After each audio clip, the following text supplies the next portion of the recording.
Hey, what's going on, everybody? This is the update. So I've got the D15 motor pulled out of the car, as you can see here.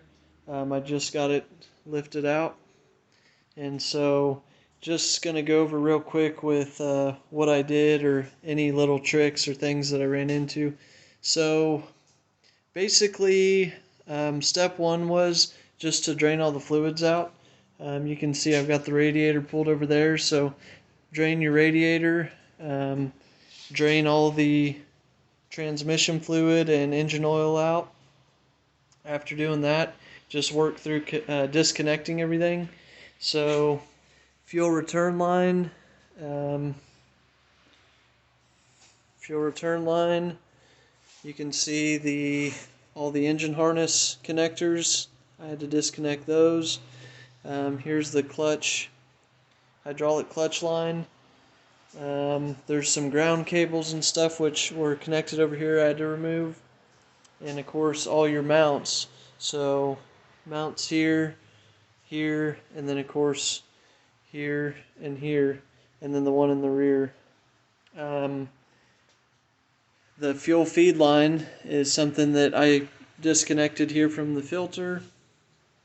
And taking this all apart, I tried to keep everything that I could contained to the engine. So all the engine harness and everything, it's still here with the motor. So those disconnected up there by the shock tower where I showed you. And then this was in the fuse panel underneath the hood. And so disconnected that, disconnected these connectors. I left this is where the fuel line that connects to the filter. I disconnected that, removed that bolt, and then just left all this together. The heater, right down here, the heater core hoses came in right here, and then your upper radiator hose here, and then like I said, your heater core hose there. So of course disconnect those. Your radiator hose in the front, and let's see, there's also the connectors on the other side, on the driver's side. You have to disconnect those. And so that's pretty much it. I had air conditioning on this car, so on this side I had the condenser and fan, and the dryer's still in here. I need to remove that once I get ready to prep this engine bay. So I had to pull all the AC components. You can see here I've got everything piled up. There's the axles and the shift linkage. And then, like I said, all the AC stuff had to come out.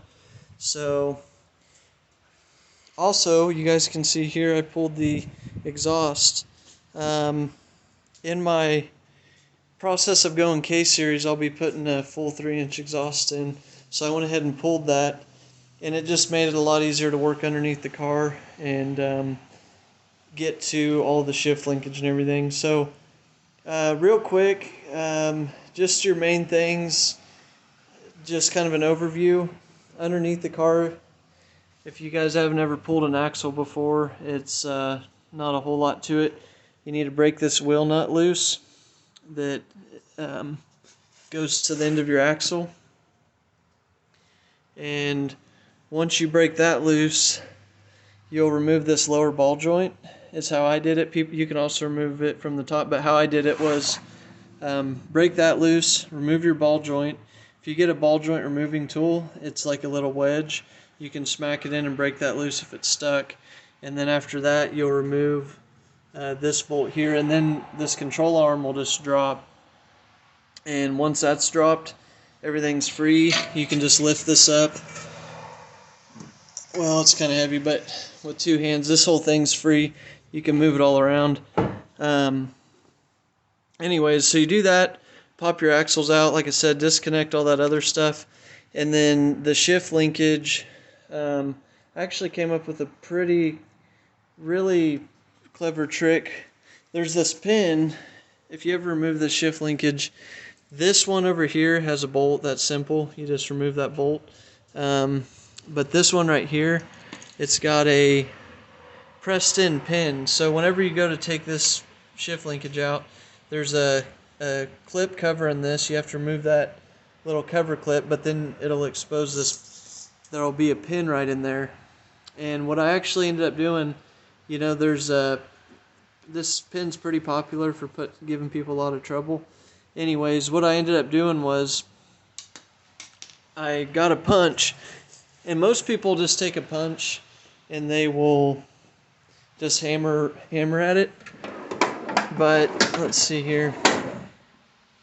I ended up with, I think it was this one right here. So I was under the car. As you can see, I've got the car jacked up. And I was going to start hammering at that pin, and I did hammer at it a couple times. It just didn't seem like it was going to move. And I was looking at it, and you know, it's a pin that was pressed in from the factory. So I thought of this idea, which is what I ended up doing. Since the car's on the ground, I actually brought my jack underneath the car, and I put this on the jack, and then line that up, you know, with the jack not raised up yet. But anyways, I lined that up, and then I started jacking up on it, and that pin just shot right out of there. So that was actually really easy.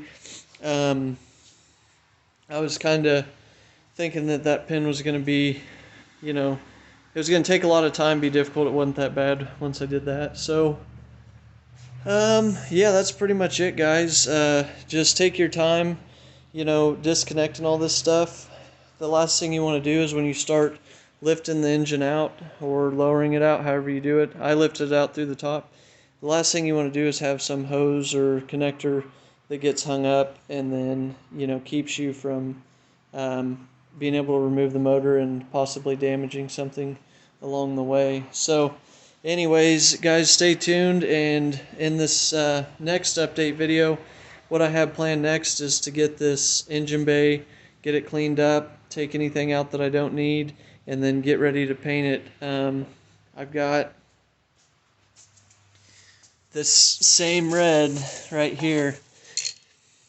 It's a Toyota Red 3L5, and it's the same color of the car. And so I'll be prepping the engine bay and spraying it with this aerosol can. Of course, sanding everything down, getting it primed, and then spraying it and clear coating it. So if this is something that interests you, if this is the first video you've seen, look at the other ones. This is the motor that'll be going in there. It's a K24A2. Anyways, thanks for watching, and I'll see you on the next one.